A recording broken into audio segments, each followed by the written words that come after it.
فرح یوسف، بہت شکریہ آپ کے ٹائم کا، اور خاص طور پہ آپ کو جو بلانے کا مقصد تھا، آپ سے رابطہ کرنے کا مقصد تھا، وہ یہی تھا کہ ایک تو آپ کافی عرصہ کراچی میں جو ہے وہ جرنلزم کرتے رہی ہیں. It's not known as street journalism, لیکن آپ کا جو انویسٹیگیٹو جرنلزم ہوتا ہے جو اسٹریٹس پہ ہوتا ہے، آپ ہر موقع پہ ہر جگہ پہ وہاں پہ پہنچتی ہیں اور لوگوں کے ساتھ ڈسکس کرتی ہیں. ایک تو آپ کا تعارف یہ ہے، اور دوسرا تعارف یہ ہے کہ آپ کے تو گھر میں ماشاءاللہ اقرار الحسن کے حوالے سے جو ہے وہ مسلسل میرا خیال ہے یہی انویسٹیگیٹو چیزیں اور یہی ڈسکشنز ہوتی ہوں گی. تو اسی حوالے سے میں پہلے تو کہنا چاہا تھا کہ ذرا اپنا دھیان رکھیے گا، کیونکہ کراچی کا جو موسم ہے اور بارشیں اور جو سارا کچھ ہے وہ پہلے تو اس کے بارے میں بتائیے، وہ کیا حالات کیا ہیں کراچی کے اس وقت سڑکوں کے؟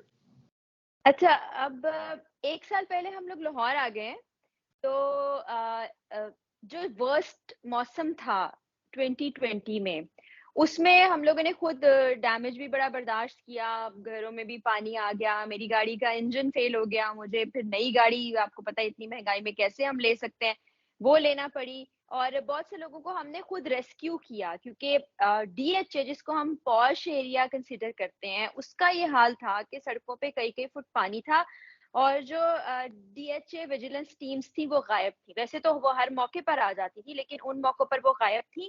تو آپ سوچیں پوش ایریا کا یہ حال تھا، تو جو باقی پورا شہر ہے اس کا کیا حشر ہوا ہوگا.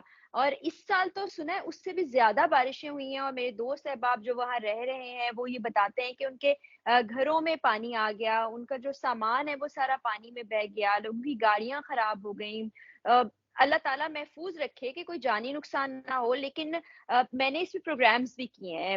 پہلے صرف رین ایمرجنسی فورس قائم کر دی جاتی ہے جو کوئی کام نہیں کرتی، نہ نالوں کی صفائی ہوتی ہے، نہ سیوریج کا کوئی سسٹم ہے، اور نہ ہی اس پر کام کرنے کی کوشش کی گئی ہے. صرف باتیں ہوتی ہیں، دعوے ہوتے ہیں، اور بالکل آخر میں آ کے عوام سفر کر رہی ہوتی ہے. اور ہر بار کہا جاتا ہے کہ جی حالات ٹھیک ہو جائیں گے، ہم یہ کر دیں گے، ہم وہ کر دیں گے. گورنمنٹ میں اسٹیک ہولڈر بھی رہے. ابھی پیپلز پارٹی کی آپ دیکھیں کتنی دہائیوں سے وہاں پہ گورنمنٹ ہے، لیکن کچھ نہیں کر سکے کیونکہ وہ کرنا ہی نہیں چاہتے سوائے پاور میں آنے کے. تو بڑی افسوسناک صورتحال ہے. ان چیزوں پہ دل بڑا برا ہوتا ہے، اور دعا ہوتی ہے، اور ہم تو کوشش بھی کرتے ہیں ہر جگہ پر آواز اٹھا کر کہ یہ چیزیں ٹھیک ہوں، حالات بہتر ہوں، لیکن انفارچونیٹلی ابھی تک ایسا نہیں ہے. اچھا، کمنگ ٹو دا پوائنٹ، دعا زہرا کیس جو ہے وہ آپ نے بہت زیادہ فالو کیا، اور آپ نے ان کے والد صاحب سے بھی رابطہ تھا اور سارا کچھ تھا، لیکن وہ کہاں تک پہنچے؟ کیا صورتحال ہے؟ لیٹسٹ جو ڈیولپمنٹ ہے اب آج اس وقت تک جو ہے وہ کیا سچویشن ہے وہاں کی؟ عرفان صاحب، میں نے تھوڑا سا لیٹ اس کو فالو کرنا شروع کیا، کیونکہ جیسے کہ فالوورز یا جو مجھے فالو کرتے ہیں وہ جانتے ہیں کہ میرے والد صاحب کی طبیعت کافی ناساز رہی. جب سے میں نے فالو کرنا شروع کیا، شروع میں ایسا مجھے امپریشن ملا کہ جیسے یہ پسند کی شادی ہے، اور والدین جو ہیں ایک طرح سے انکاری ہیں اس شادی سے، وہ اس کو قبول نہیں کرے. لیکن پھر جیسے جیسے میں، آپ کو پتہ ہے کہ کافی عرصے سے میں خود بھی انویسٹیگیٹو جرنلزم کر رہی ہوں، اپنے سورسز سے بھی میں نے پتہ کرانے کی کوشش کی، پھر اس پر میری اقرار سے بھی کافی ڈسکشن ہوئی. تو جیسے جیسے آگے بڑھتے گئے تو ہمیں اندازہ ہوا کہ بہت سے اس معاملے میں جھوٹ بولے گئے ہیں. اگر پسند کی شادی ہو تو اس میں یہ سب کچھ نہیں ہوتا. بہت سی چیزیں، معاملے ایسے تھے جو حل طلب تھے، اس پر پھر بات کرنے کی کوشش کی گئی، پھر اور انویسٹیگیشن آگے بڑھی اور باتیں ہوئیں. میرا بڑے عرصے سے ان کے والدین سے رابطہ ہے ڈائریکٹ دوازارہ کے، تو فرسٹ ہینڈ انفارمیشن مجھ تک پہنچتی ہے.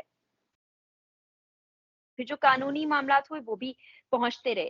اب فی الوقت اگر ہم قانونی نقطۂ نظر سے بات کریں تو بچی کا عمر ثابت ہو گئی، اور اس کی جو نکاح تھا وہ اب نکاح اس کا قائم نہیں رہا. اس کے بعد ظہیر جو تھا، اس نے بیل تو کروا لی تھی، ابھی اسے کل بھی دوبارہ کورٹ جانا تھا، اس کے لیے بھی اس نے بیل کروانے کے لیے کراچی سے پوری کوشش کر لی. اب بڑی خطرناک قسم کی دفعات لگ گئی ہیں. ایک کم عمر بچی کو اگر گھر سے لے جایا جاتا ہے، وہ چلی جاتی ہے کسی کے ساتھ، قانونی نظر میں وہ اغوا کہلاتا ہے. چاہے وہ کسی کی باتوں میں آ کے چلی گئی یا پیار محبت میں، وہ اغوا ہی کہلائے گا قانون کی نظر میں. دوسرا، جب نکاح قائم نہیں رہا تو ان دونوں کا رشتہ جو ہے وہ جائز نہیں رہا، تو وہ جنسی زیادتی کی دفعہ بھی اس میں شامل ہو گئی. تو یہ بڑا گمبھیر معاملہ ہوا، اور اس پہ حیرانی کی بات یہ ہے کہ ابھی تک قانونی طور پر کوئی کارروائی کر کے بچی کو اس جگہ سے الگ نہیں کیا گیا. ہونا یہ چاہیے تھا کہ بچی کو اس وقت وہ والدین کے پاس نہیں جانا چاہتی، ٹھیک ہے، اس کو کسی شیلٹر ہوم میں بھیج دیا جاتا کیونکہ بچی کی جان کو خطرہ ہے. یہ بارہا میں پہلے بھی اپنی ویڈیوز میں کہہ چکی ہوں.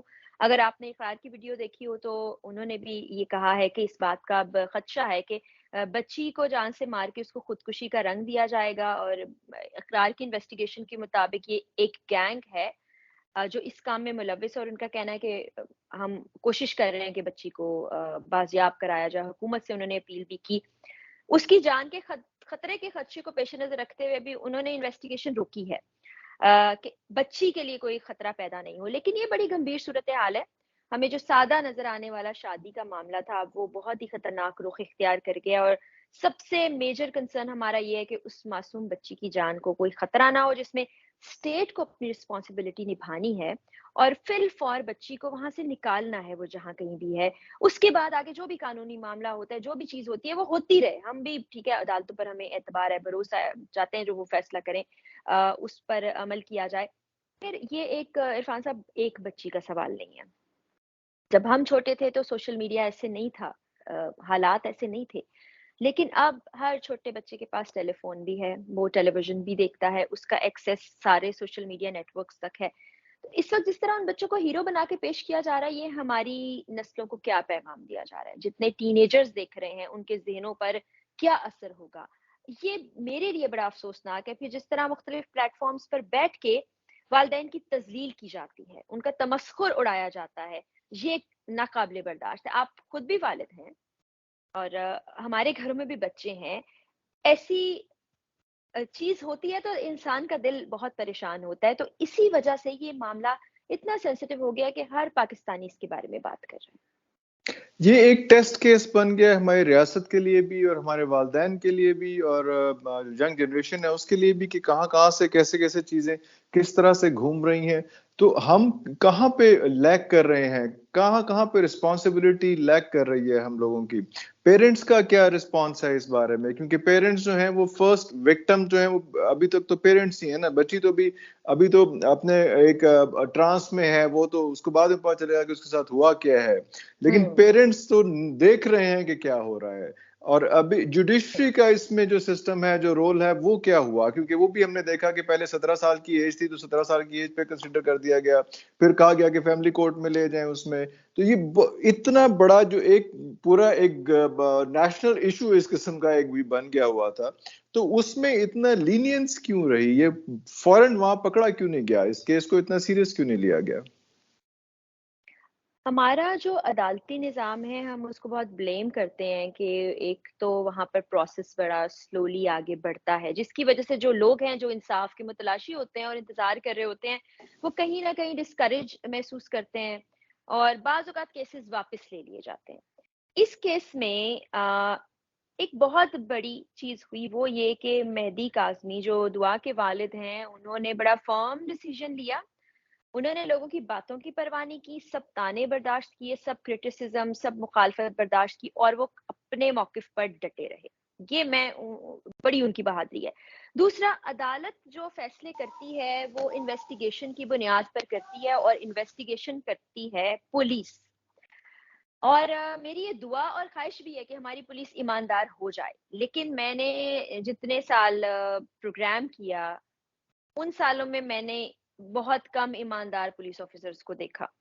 اوپر کے لیول کی بات کریں تو وہاں ایسا نہیں ہے, لیکن جو پولیس آفیسرز جن کے ہاتھ میں انویسٹیگیشن ہوتی ہے یعنی آئی او, وہ کبھی بھی آپ کو صحیح انفارمیشن نہیں دیتے. وہ انڈر انفلوئنس ہوتے ہیں, رشوت کا بازار گرم ہوتا ہے جس کی وجہ سے وہ حقائق کو توڑ مڑوڑ کے پیش کرتے ہیں اور عدالتی فیصلہ اس سے بڑی بری طرح سے اثر انداز ہوتا ہے.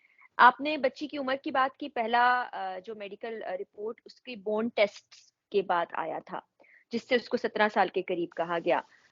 جب دوبارہ اس کو سپریم کورٹ میں کہا گیا کہ بچی کی عمر کا معاملہ دوبارہ اٹھایا جائے, اس پہ پورا بورڈ بیٹھا تھا جس میں دانتوں کے ڈاکٹر تھے, اسکن کے ڈاکٹر تھے, بونز کے ڈاکٹر تھے اور متعدد ٹیسٹ تھے. پورے بورڈ نے جب مختلف چیزوں کو مد نظر رکھا تو بچی کی عمر 14 سال کچھ ماہ آئی, تقریباً 15 کے قریب, پوری 15 سال بھی نہیں, تو بچی مائنر ثابت ہو گئی. تو اب پولیس سے بھی یہ استدعا کریں گے کہ خدا را آپ یہ معاملہ نا, جیسے آپ نے کہا کہ سب کے لیے ایک ٹیسٹ کیس بن گیا ہے, والدین بھی پریشان ہیں.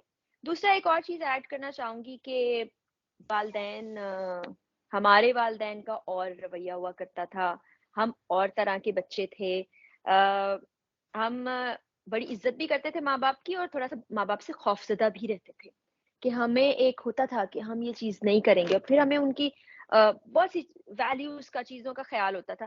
ابھی بچے مختلف انداز میں پرورش پا رہے ہیں، والدین بھی تھوڑے مختلف ہیں، بچوں سے دوستی کریں، ان کو اپنے قریب کریں، ان سے ان کے دل کی باتیں کیا کریں، پوچھا کریں کہ کہیں ایسا گیپ نہ رہ جائے کہ وہ اس گیپ کو ختم کرنے کے لیے کہیں اور اسکیپ تلاش کریں، اور کہیں وہ غلط ہاتھوں میں، غلط کمپنی میں، غلط لوگوں کے ساتھ نہ چلے جائیں، جیسے کہ ہم انفارچونیٹلی آئے دن ایسے واقعات دیکھتے ہیں۔ اس کی ایک میجر ریزن ہے، والدین کی بھی بڑی رسپانسبلٹی ہے۔ بچے کم عمر ہوتے ہیں، نہ تجربہ کار ہوتے ہیں، نہ سمجھ ہوتے ہیں، اور جذباتی ہوتے ہیں سب سے بڑھ کے، تو وہ کچھ بھی کر سکتے ہیں۔ تو یہاں بڑوں کی ذرا ذمہ داری ہوتی ہے کہ دل کو بھی بڑا کریں، وہ اس میں نہیں رہے جیسے ہماری پرانی پیڑھیاں تھیں۔ اب وقت بدل گیا ہے۔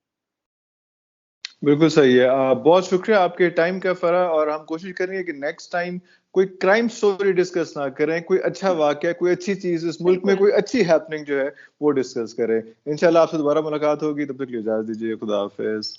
تھینک یو، اللہ حافظ۔